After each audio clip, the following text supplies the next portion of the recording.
So we're going to dive right into it. I think this is about the 8th time I've tried to do this video. And every time I do it, it doesn't work out well. So I'm just going to be honest. I am tired. This is tiring.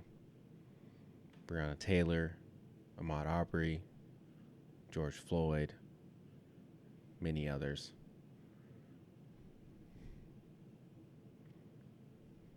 I'm tired. I wanted to do an episode like I've been doing for my podcast at the end of each month to do a recap of the previous month as well as what's look ahead. I missed doing May's because I couldn't. I couldn't. The theme that I wanted to share was that people in lives matter, that I, for the podcast's sake, had opportunities to interview folks. I had opportunity to share my story, my college and career journey to high school students, and that I am grieving tremendously by the lives that have been lost in both camps, both with COVID-19 as well as the Black lives who have been lost within this last month. It's just this month. So I've gone back and forth with how do I want to do this episode? How do I want to use this platform as an avenue to express the heartache, the pain, the experiences that I'm feeling that match to others, and also move people to action, move myself to action, what action steps we can take. And I don't know if I'm there. I thought I was there. So why I say that, in this season, I had a week or two where I was grieving deeply. It was hard. It was tough. I really could not function because of this space. And then I came out of it and was like, I'm getting some phone calls from people. I'm having some text messages. People are on social media asking themselves, what do I do in this season? And so putting a content creation thought onto it, I decided to create a graphic that would highlight if you're white or if you're somebody asking this question. I mean, it doesn't necessarily be a white person, but the majority of the audience that I was seeing asking this question, what can I do? Being that is a question that has been asked every time somebody dies. Every time a Black life has died, there is this uproar of what do I do? And there are many resources out there that articulate what anyone can do, whether you're Black, whether you're whether you're Black or you're not. There are so many things that can be done in order to help eradicate the white supremacy and systemic oppression and injustice that we've experienced and have been experiencing for years, not just in our lifetime, literally through the history of America. At least we just start there, just the history of America. We're not even going to talk about the history of the world, but the history of America more particularly. There's things you can do. Created a graphic, package it up. Shout out to people who have helped make that graphic at least consumable for people to utilize and post it. It's been shared. Tremendous. That's not the point of this episode. The point of this is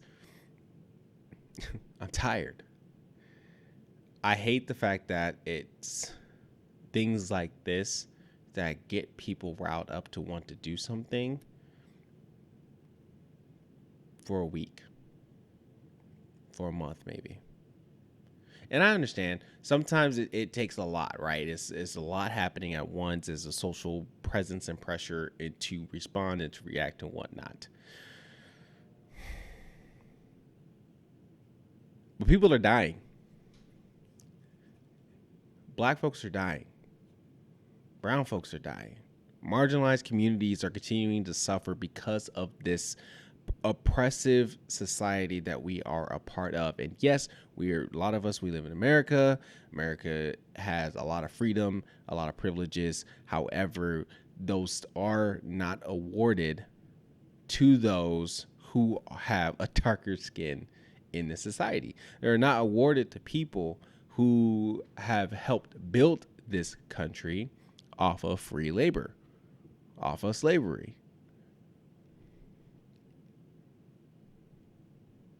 That is a narrative that has been shared, and it's very much true. You can see it in the policies, in the procedures, in the systemic structures and institutions that have been developed in the society. Who they benefit, who they don't benefit, who receives the rewards of what this country can bring, the benefits this country can have. And sure, you can say that everybody has the same equal opportunity to everyone else. But if we look at how we even got to this point, we see that it wasn't equal in the first place. All right, that's history. Cool. Now we are here, and people are still dying. Folks are still dying. Death is occurring on a regular basis. It's being taped. It's not being taped. It is being hashtagged. It is being vocalized. And yet things are not changing.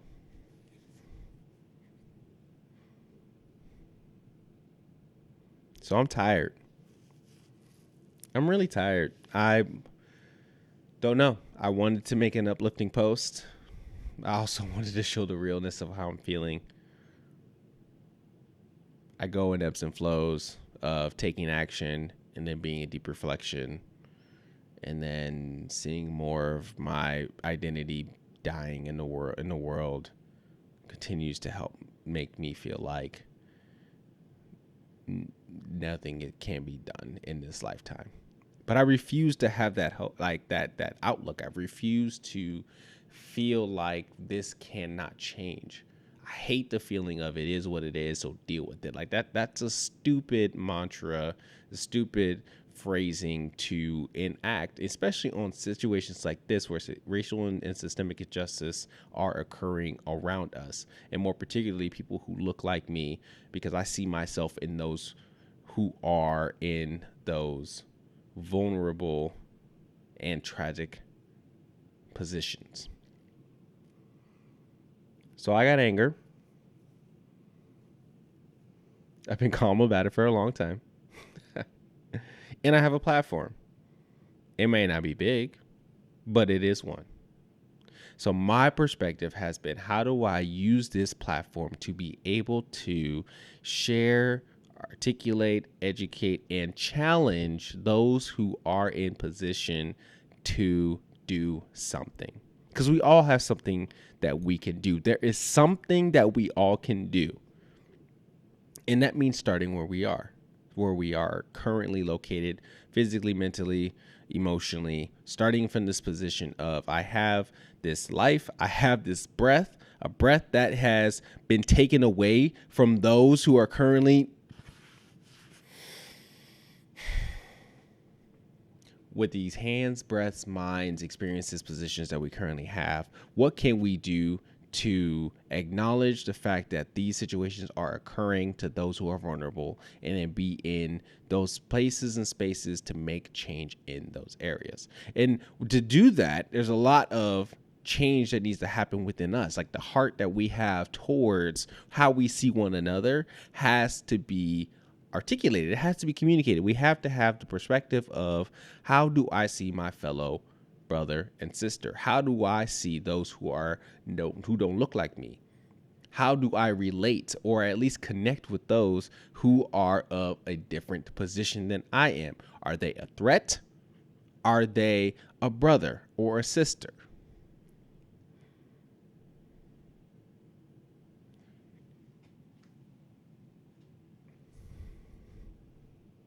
I had this thought. I'm a God-fearing man. I love Jesus.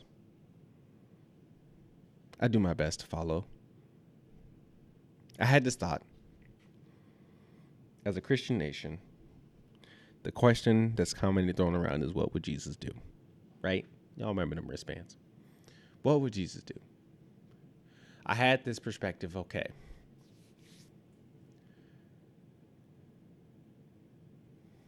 And y'all could challenge me on this, But I'm at a point where I don't care about the challenge nowadays because it's like I'm tired of challenging. I'm tired of feeling like I have to defend my perspective, my thought process, my feelings and experiences to people who don't really want to understand my perspective.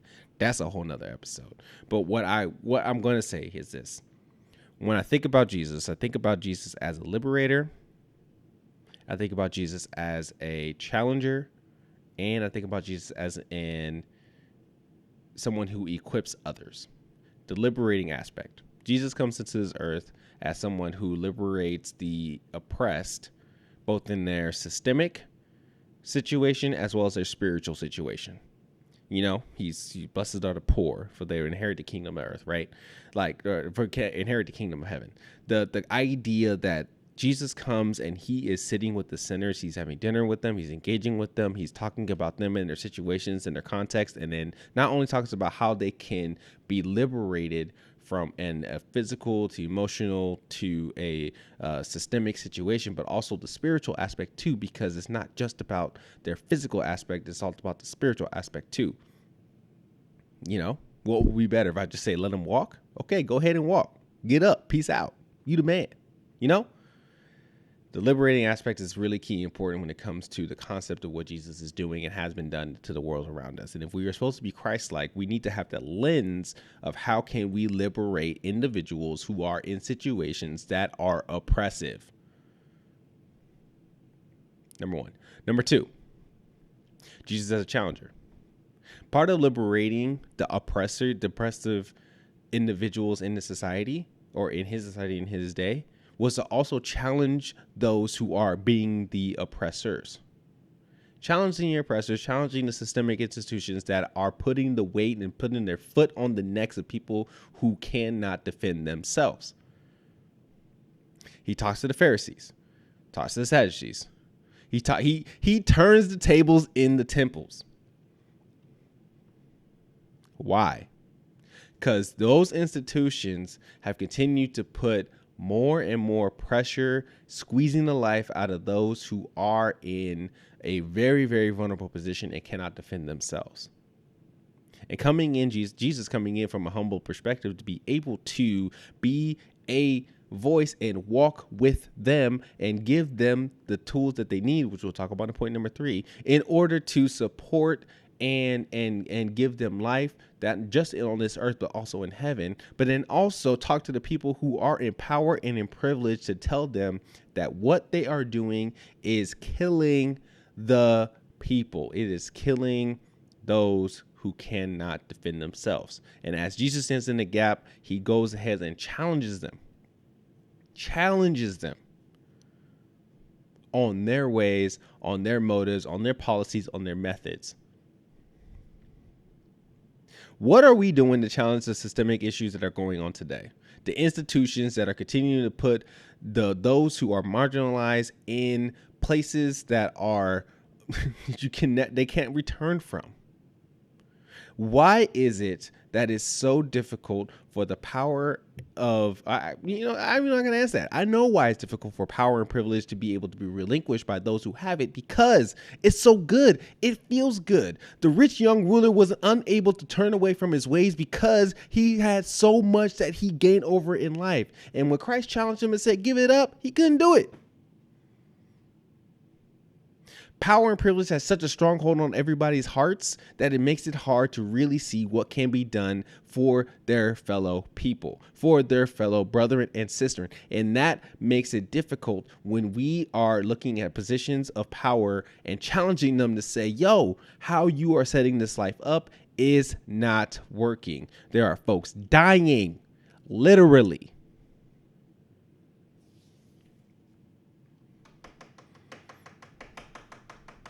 What are we doing to challenge the system? Jesus is a liberator, Jesus is a challenger. How are we liberating others? How are we challenging the system? The third one is equipping. The great thing about Christ is that he had, obviously, the 12, the 3, the 12, and the 72. People, his disciples, those following him, modeling his model method of how to approach life and people and this earth, and being able to utilize those lessons to then go out and continue to make disciples, right? He does this often. He did it often in the Gospels. He sent them out one time, sent out to 72. He sent out to 12. He sent out to 72. And then he went ahead and said, as he ascended up to the earth, that, all the power in me is given to you. Go out, therefore, go make disciples, right? He made the declaration in multiple times in the Gospel. And also, he also had opportunities, too, where he told his disciples to do something about the situations around him. For example, Jesus feeds the 5,000. Your boy sits up there. He's been preaching and teaching because he has compassion on the people who are following him. And then through that, he recognizes that, it's getting late. Disciples come to him. Hey, man, Jesus, we got to let these people go eat, right? And Jesus was like, what you talking about? You do something about it. You give him something to eat. You support him. Disciples had all these excuses. Man, it's going to take years for us to get them out money to feed these people, right? But then Jesus turns to flip the question and says, but what do you already have? What do you already have that can be utilized to help these folks out today and feed them, they nourish them because of their time and just what they are doing in this space, which is 5 loaves, 2 fish, blesses them, giving them out, and the disciples had 12 baskets that they were able to recoup from after distributing all this out, right? Jesus as an equipper. He equips people with things that already have to make change and to impact people's lives today. He doesn't say you need to continue to get more. He says, be with me and I will help get you more. But what you have is what is enough to get you started. What you have is enough to get started to make an impact on this world today. So we flip that in today's society. People are continuing to ask, what can I do? How can I help? How can I be involved? There's so much going out there. I feel so paralyzed. There's a lot of things happening. You have what you need to get started. A lot of it has to do with what is currently in your scope of influence and context, and be able to then have the perspective to go look out and see what else is out there that you can be involved in. And on top of that, there's so much things already out there that you can already utilize that can be of value to you as you grow in your consciousness, as well as your action towards service, towards making systemic changes. Start with where you are. Start with what you already have. And continuously learn and continue to grow as you move forward into that. You have already been equipped to make changes. You have already been equipped to challenge the system. You have already been equipped to help liberate those who are in systemic issues, in the position and power that you already placed in, the hands and the feet that you have been served with and been given, the gifts that you have in order to serve. Package it, use it, and help other people. Love God, love people.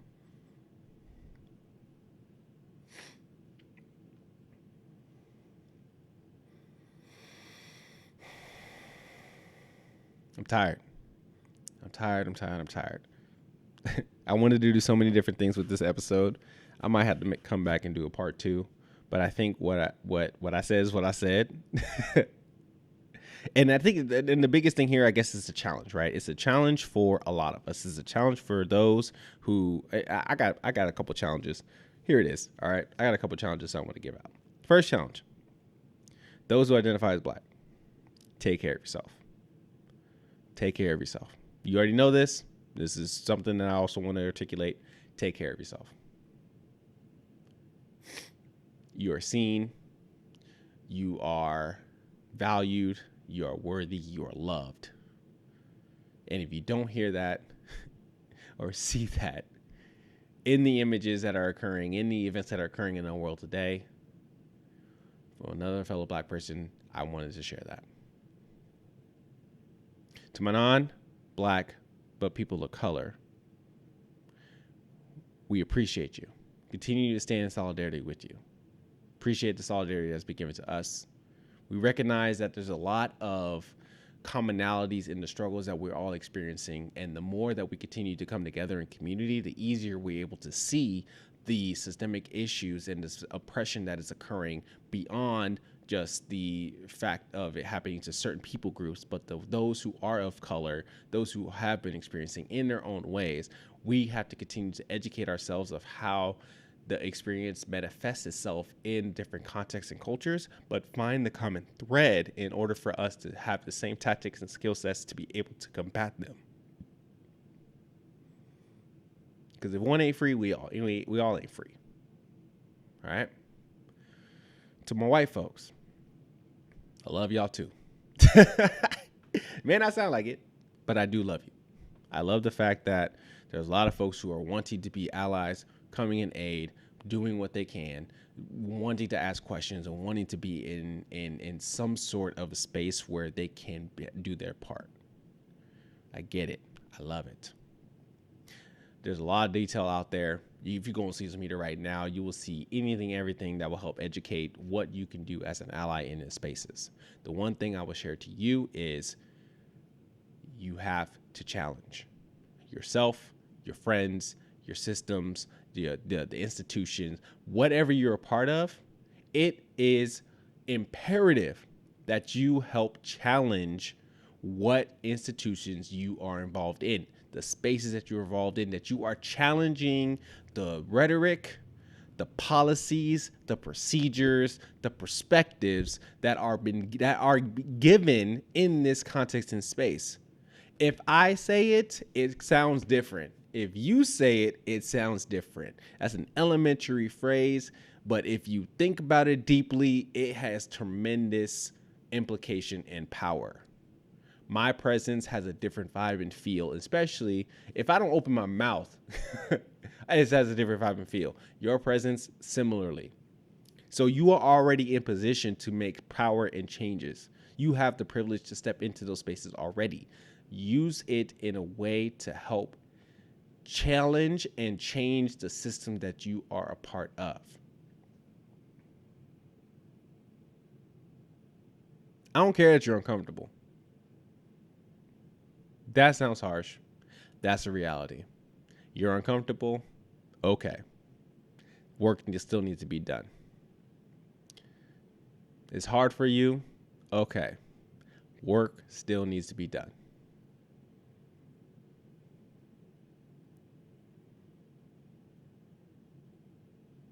Yeah. Let's say about that. And I guess the last piece I want to talk to is those who are in a position where there's still a resistance, a tension that you feel within you that makes it difficult to acknowledge the pandemic that we are in. Because there are so many the pandemic has been happening for over 400 years. All right. It manifests itself in different ways. We're not just talking about the COVID pandemic. We're talking about the pandemic of the Black life and how it matters in the society today. The value of the Black life, the value of those who are of color, who are continuing to die, who are continuing to have their lives taken away from them, their breaths taken away from them, and nothing seems to be done because of it. If you feel a sense of resistance in this space, don't talk to me. For my emotional health and for my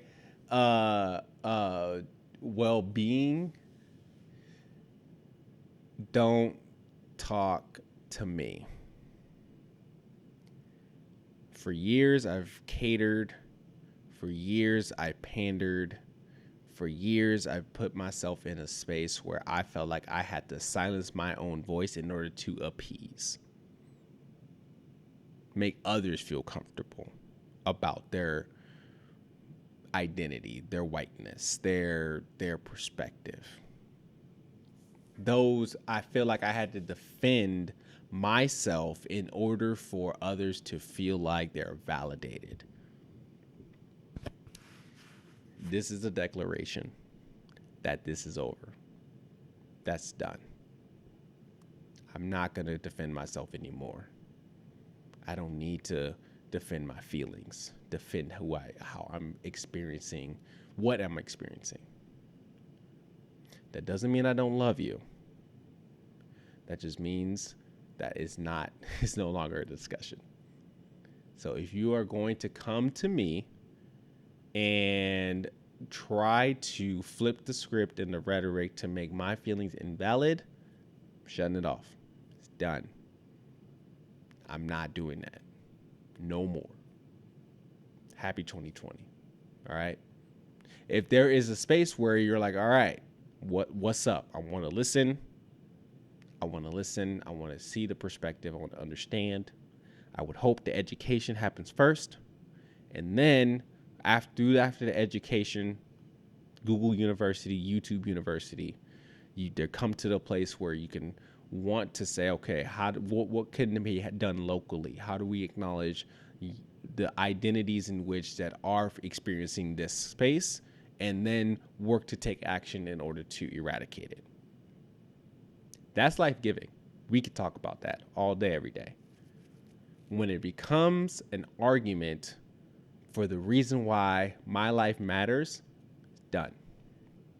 And that's all I'm gonna say about that. This episode went a lot longer than I wanted to. A lot of different concepts that I didn't necessarily I processed, but didn't know how I wanted to say it. I want to leave it with this. We all have a responsibility in how we respond to this. Some may be outward response, some may be an inward reflection. Take that step. Take the step to really understand and articulate what this time of our lives truly means, but also understand how we even got here. Take the step to understand the history behind this crisis that we have been in for so long. Do the research, do the work. And then take the action needed in order to do what you can in the places and spaces you're influencing in.